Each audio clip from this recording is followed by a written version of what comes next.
بسم اللہ الرحمن الرحیم۔ عزت ناموس بچانے کے لیے کرتے ہیں وہ خطرے میں پڑ جاتی ہے، حتیٰ جس اولاد کو بچانے کے لیے حجت خدا کو تنہا چھوڑتے ہیں وہ اولاد بھی ہاتھ سے نعوذ باللہ تعالی نکل جاتی ہے۔ پھر ایک موقع آتا ہے جب یہ سب لوگ گڑ گڑا کر خدا سے کہتے ہیں خدایا غلطی ہو گئی، اپنی حجت کو ارسال فرما۔ تو حضرت موسیٰ علیہ السلام سے پہلے بھی یہی ہوا کہ جب قومیں حضرت موسیٰ علیہ السلام کی غربت میں تنگ آ گئیں اور انہوں نے اپنے انبیاء سے پوچھا کہ بھئی اب کیا کریں کہ حجت کی تشریف آوری ہو، تو ان کو بتایا گیا کہ تم جب تک خدا کی حضور نہیں گڑ گڑاؤ گے یہ مشکل حل نہیں ہوگی۔ اور میں نے جیسے عرض کیا تھا کہ گڑ گڑانا بھی وہ گڑ گڑانا نہیں کہ میں جیسے ہم لوگ بعض اوقات آخر دعاؤں کے اندر جا کر ایک دعا کر دیتے ہیں کہ خدا ان کے ظہور میں تعجیل فرمائے۔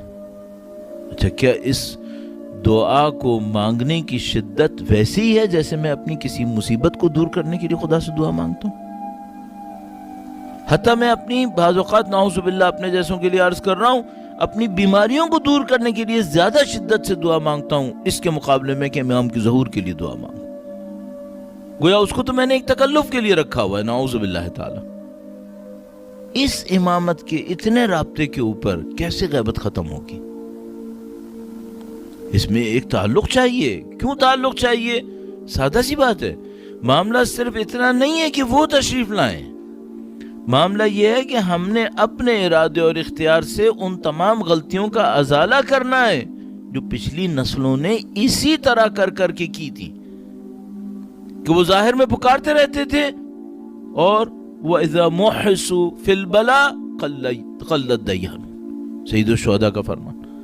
تو مجھے اور آپ کو کوئی ایسی تیاری دکھانی ہے خدا کے حضور کہ جس میں صرف لفظ نہ ہو، جس میں صرف دعا نہ ہو، بلکہ واقعاً خداوند متعال کے سامنے ایک تڑپ ہو اور اس تڑپ کے بعد پھر اس کے اظہار کے لیے کچھ نشانیاں بھی ہوں ہمارے اندر۔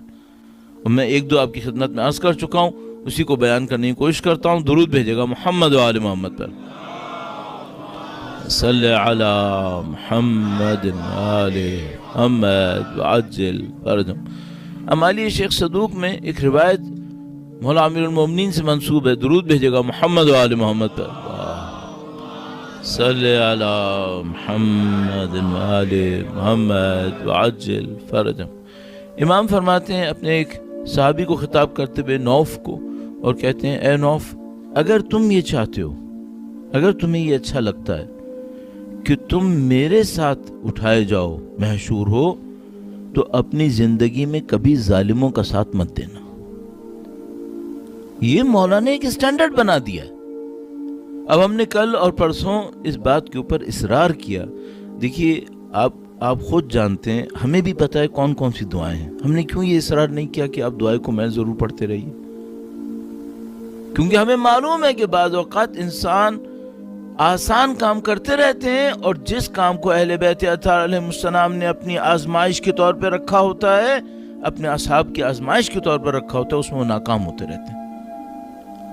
وہ جن لوگوں نے سید الشہداء کو خطوط لکھے، قطعاً ایسا نہیں تھا کہ وہ دعائیں نہیں پڑھ رہے ہوں گے، یا وہ قرآن کریم نہیں پڑھ رہے ہوں گے، یا وہ نمازیں نہیں پڑھ رہے ہوں گے، یا وہ ان کے نام لے کر ایک دوسرے کو مبارکبادیں نہ دیتے ہوں، سب کام کر رہے تھے۔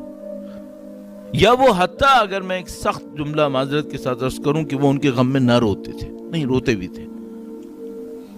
جب اہل بیت اطہار علیہ السلام کا قافلہ کوفہ میں داخل ہوا تو کیا کوفہ نہیں رویا تھا؟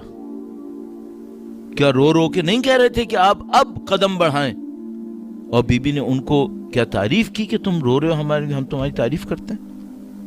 نہیں، رونا اچھی بات ہے، میں بھی روؤں گا، آپ بھی روئیں گے، ہم رونے کے لیے بیٹھتے ہیں مجلس کے اندر، لیکن اس رونے کے پیچھے ایک غم ہونا چاہیے جو ان کے ہدف میں ان کا ساتھ دے دے، ان کے مقصد میں ان کا ساتھ دے دے۔ ورنہ اگر وہ رونا ہو جس میں 2 دن پہلے سید الشہداء شہید ہوئے تھے، وہی قوم جو چھوڑ کر کھڑی ہو گئی تھی جس کی وجہ سے سید الشہداء شہید ہوئے، اب وہی رونا شروع کر دے، اس رونے کا کیا اثر ہے پھر؟ کیا بی بی نے اسے قبول کیا تھا؟ وہ خطبے ہمارے پاس موجود ہیں جو کوفہ کے اندر بی بی نے ارشاد فرمائے، اور یہ خطبے اس وقت بی بی ارشاد فرمانے تھیں جب وہ لوگ شدت سے رو رہے تھے، یعنی پورا شہر گویا رو رہا تھا۔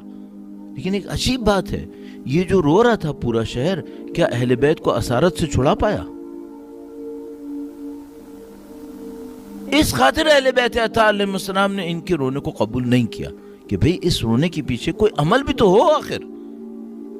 اور یہ میں کوئی چیز ایسی نہیں پڑھ رہا ہوں آپ کی خدمت میں جس میں کوئی یہ کہے کہ مولانا شاید تاریخ میں شاید کوئی تردد ہو، یہاں پر شاید کوئی شک ہو. نہیں، یہ مسلمات ہیں. یہ کیسے ہی ہوا ہے؟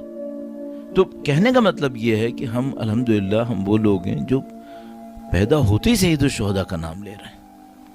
ہماری ماؤں نے ہمیں یہ سکھایا. میں نے کل عرض کیا تھا کہ یہ وہ عہد ہے جو ہم نے اپنے اجداد کے ساتھ کر لیا ہے. اس کے اوپر اب ہمیں خون دینا پڑے، ہمیں جسم کٹوانا پڑے، ہم تیار ہیں. لیکن میں عرض یہ کرنا چاہ رہا ہوں کہ بھئی ایک اگلا مرحلہ بھی ہے اس کا. وہ اگلا مرحلہ کیا ہے؟ وہ اگلا مرحلہ یہ ہے کہ ہمیں اس عمل تک پہنچنا پڑے گا جو اہل بیت اطہار علیہ السلام ہم سے مطالبہ کر رہے ہیں. تو امام فرماتے ہیں نوف سے کہ اے نوف، اگر تم چاہتے ہو کہ میرے ساتھ اٹھائے جاؤ تو تم کبھی دنیا میں، کبھی زندگی میں ظالموں کا ساتھ مت دینا. اگر تم ظالموں کے ساتھ نہ دو اور ہم سے محبت کرتے رہو، تو امام نے فرمایا کہ جو ایک پتھر کا بھی چاہنے والا ہوتا ہے تو خدا اس کو پتھر کے ساتھ اٹھاتا ہے. تو خدا تم سب کو ہمارے ساتھ اٹھائے گا انشاءاللہ تعالی. میں یہاں پہ ایک سادہ سا مفہوم آپ کی خدمت میں عرض کرنا چاہوں گا. وہ یہ کہ طالب علم ہونے کے ناطے ہم سب طالب علم ہیں الحمدللہ رب العالمین. اہل بیت اطہار علیہ السلام کا در علم ہے اور الحمدللہ آپ کی جگہ کا نام بھی باب العلم ہے. تو ہم سب لوگ طالب علم یہاں پر ہیں. طالب علم ہونے کے ناطے مولا امیر المومنین نے ان تمام مشکلات کا حل کیا بتایا؟ کس نے اس سے زیادہ مشکلات جھیلی ہوں گی جو مولا امیر المومنین نے جھیلی؟ ہجرت سے پہلے، ہجرت کے بعد، نبی کی وفات سے پہلے، نبی کی وفات کے بعد، خلافت ظاہریہ سے پہلے، خلافت ظاہریہ کے بعد کس نے مشکلات جھیلی؟ مولا نے سب دیکھنے کے بعد اپنے ان علوم غیبیہ سے جو خدا متعال نے ان کو نصیب کیا، کیا مشکل کا حل دیا. تو اب مثال کے طور پر آپ نہج البلاغہ کو دیکھیے. بعض اوقات ایسا ہوتا ہے کہ آپ کسی رائٹر کی کوئی کتاب دیکھتے ہیں، میں دنیاوی اعتبار سے عرض کروں تو مثال کے طور پر کوئی یہ بتاتا ہے کہ بھئی یہ جو آپ کتاب دیکھ رہے ہیں نا، اس کو اس رائٹر نے زندگی کے اس حصے میں لکھا ہے، آپ اسی حصے میں رہ کے دیکھیے گا. تو مثال کے طور پر البتہ کچھ لوگ ہوتے ہیں جو اپنی عمر سے پتہ نہیں کتنے آگے ہو جاتے ہیں، یعنی ان کی زندگی گویا صدیوں کے اوپر چلی جاتی ہے. آیت اللہ خمینی نے یہ جو کتاب ان کی مشہور 40 حدیث جو علم اخلاق کا ایک عجیب ذخیرہ ہے، یہ انہوں نے شاید 24 یا 25 سال کی عمر میں لکھی ہے. جو ہمارا تو یونیورسٹی کا بچہ گریجویٹ کر کے باہر نکلتا ہے اس ٹائم کے اوپر، اور انہوں نے وہ کتاب لکھی جو اب تقریباً مثال کے طور پر تقریباً 100 سال ہو رہے ہیں اس کتاب کو کم و بیش، اور ابھی تک علم اخلاق کے اساتذہ کے لیے رہنمائی ہے. تو کچھ ہے یہاں پر. مولا کی شخصیت نے جو خطبات نہج البلاغہ کے ارشاد فرمائے، یہ زیادہ تر خطبات دور خلافت میں ارشاد فرمائے. دور خلافت کا مطلب کیا ہے؟ دور خلافت یعنی خلافت ظاہریہ، اس کا مطلب یہ ہے کہ اپنی حیات طیبہ کے آخری 4-5 سالوں کے اندر یہ زیادہ تر خطبے ارشاد فرمائے. اچھا، اب ہمارے پاس ایک پرسپشن ہوتا ہے، وہ یہ کہ جو حکومت میں ہوگا وہ جب خطبہ دے تو حکومت میں ہونے کی اس کی پوزیشن اس کے خطبوں میں ریفلیکٹ ہوگی. ایک آدمی اگر جیل میں بیٹھ کر کوئی بات کہتا ہے وہ کچھ اور ہوتی ہے، اور اگر وہ حکومت میں بیٹھ کے کوئی بات کہتا ہے تو کچھ اور ہوتی ہے. عام انسانوں کے ساتھ ایسا ہوتا ہے، ظاہر مولا کے ساتھ ایسا نہیں ہے. مولا اس حکومت ظاہریہ کے اندر رہ کر یہ خطبات ارشاد فرما رہے ہیں، پوری زندگی کا نچوڑ اپنے ماننے والوں کو دینا چاہتے ہیں. مشکل کا حل کیا ہے؟ اب وہ مشکلات کیا مشکلات ہیں؟ ایک مشکل، سب سے بڑی مشکل جو مجھے سمجھ میں آتی ہے، آپ یقین مانیے اگر مجھ سے کوئی یہ کہے دشمن کا ہونا مشکل ہے تو میں کہوں گا نہیں. جب تک شیطان ہے اور حق و باطل کی جنگ ہے، دشمن ہوگا. دشمن کا ہونا مشکل نہیں ہے، دوستوں کا ساتھ نہ دینا مشکل ہے. مشکل یہاں پر ہے. امیر المومنین نے کب میدان جنگ سے اپنے منہ کو پھیرا؟ کب انہوں نے کہا کہ میں جنگ نہیں کرنا چاہتا؟ جنگ کرنی تھی، باطل سے لڑنا تھا. مشکل کہاں پر آتی ہے؟ مشکل یہ آتی ہے کہ کوئی ساتھ دینے والا نہ ہو اور صلح کرنی پڑ جائے. صفین مشکل ان کی اولاد کے سامنے آئی کہ جنگ کے لیے نکلے، 6 مہینے تک جنگ کی تیاری کرتے رہے، جب جنگ کے لیے نکلے تو ساتھ دینے والا کوئی نہیں تھا، صلح امام حسن ہو گئی. تو یہ جو غیبت ہے، کیا یہ دشمنوں کی ہونے کی وجہ سے ہے؟ نہیں. جب ظہور ہوگا تو وہ اس وقت ہوگا جب دشمن ختم ہو چکے ہوں گے. اگر دشمن ختم ہو چکے ہوتے تو ظہور کے بعد جنگیں کس کام کی ہو رہی ہیں؟ پھر دجال کو شکست تو ظہور کے بعد ہونی ہے. تو یہ جو ساری مشکل آ رہی ہے اور یہ غیبت کی مشکل میں ہم بیٹھے ہیں اور ظہور کا انتظار کر رہے ہیں، یہ دشمنوں کے ختم ہونے کا انتظار نہیں ہے، یہ دوستوں کی تیاری کا انتظار ہے. یہ دوستوں کا مسئلہ ہے، یہ ہمارا مسئلہ ہے کہ بھئی ہم وہ تیاری دکھائیں. اب میں اپنے آپ سے پوچھوں گا، مولا ہم وہ تیاری کریں، کیا کریں؟ اس تیاری میں کیا ہے؟ اب آپ کبھی موقع ملے زندگی میں، کم سے کم مرنے سے پہلے ایک دفعہ ضرور کر لیں. کبھی بھی زندگی میں کبھی موقع لے کر نہج البلاغہ کو پہلے صفحے سے لے کے آخری صفحے تک پڑھ لیں، چاہے سمجھ میں آئے چاہے سمجھ میں نہ آئے. میں تو یہ بھی کہوں گا پڑھ لیں ایک دفعہ. آپ کی زبان میں ترجمہ ہو چکا ہوگا، چاہے آپ انگلش بولنے والے بچے یہاں پر موجود ہیں یا بڑے، یا اردو بولنے والے ہیں، یا کوئی ہندی بولنے والا ہے، یا کوئی بھی زبان بولنے والے ہیں، نہج البلاغہ کا ترجمہ ہو چکا ہوگا. اپنی زبان میں ایک دفعہ نہج البلاغہ پڑھ لیں. یہ کتابیں فزکس اور میتھمیٹکس نہیں ہیں. خداوند متعال فرماتا ہے کہ یہ لوگ یہ کہہ رہے ہیں کہ یہ کتاب عربی میں نازل ہوئی ہے، تو خداوند متعال فرماتا ہے مسئلہ عربی اور عجمی کا نہیں ہے، خدا جس کو چاہتا ہے ہدایت دے دیتا ہے. مسئلہ عربی عجمی کا نہیں ہے.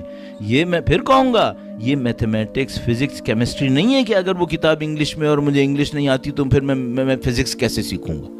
نہیں، یہ کتاب امیر المومنین کی زبان ہے. وہ زبان سے گفتگو بعد میں کریں گے میری تمہاری مجبوری کی خاطر، پہلے وہ گفتگو فرمائیں گے. تو اگر کوئی واقعا نہج البلاغہ کو اٹھا کر بیٹھے اور یہ کہے کہ مولا مجھے سیکھنا ہے، تو مولا تو در و دیوار سے بھی سکھا دیں گے. پھر یہ عربی رکاوٹ نہیں بنے گی آپ کے. الحمدللہ آپ کو تو عربی کا مسئلہ ہی نہیں ہے، ترجمہ ہو چکی ہے، ترجمے کو اٹھائیے. لیکن مجھے پتا ہے کہ صرف ترجمہ مشکل حل نہیں کرے گا، آپ کو کنیکشن چاہیے. تو آپ ایسی جیسی شب ہے اپنے مولا سے ایک عہد کر لیجئے، نہج البلاغہ کو کم سے کم زندگی میں مرنے سے پہلے ایک دفعہ اول صفحے سے لے کے آخر صفحے تک پڑھنے کا عہد کریں. اس سے فائدہ کیا ہوگا؟ پہلا مسئلہ تو یہ کہ وہ پرسنل کنیکشن جو امیر المومنین سے بننا ہے وہ صرف دنیا کی چیزیں مانگنے سے نکلے گا. ابھی ہم نے مولا مشکل کشا کو پکارنا ہے اور ہم سب پکارتے ہیں، الحمدللہ ہمیں فخر. کس چیز پہ پکارتے ہیں؟ میں گر رہا ہوں تو میں کہوں گا یا علی مدد، بالکل صحیح کیا. میں کسی مشکل میں آیا تو میں کہوں گا یا علی مدد، یہ بھی صحیح کیا. لیکن بندے خدا، ان کی نورانیت میری ہڈیوں کو توڑنے سے جوڑنے کے لیے تھی. وہ یہ کر دیں گے، لیکن ان کی نورانیت کا اصل محور کیا تھا؟ ان کی نورانیت کا اصل محور تھا کہ مجھے دنیا اور آخرت میں ہدایت نصیب کریں. اس کے لیے میں نے کیا جدوجہد کی ہے، پوائنٹ یہاں پر ہے. تو آپ نہج البلاغہ کو ایک دفعہ پڑھیے شروع سے آخر تک، اس توسل کے ساتھ پڑھیں کہ مولا مجھے ہدایت چاہیے، پھر وہ ہدایت نصیب کریں.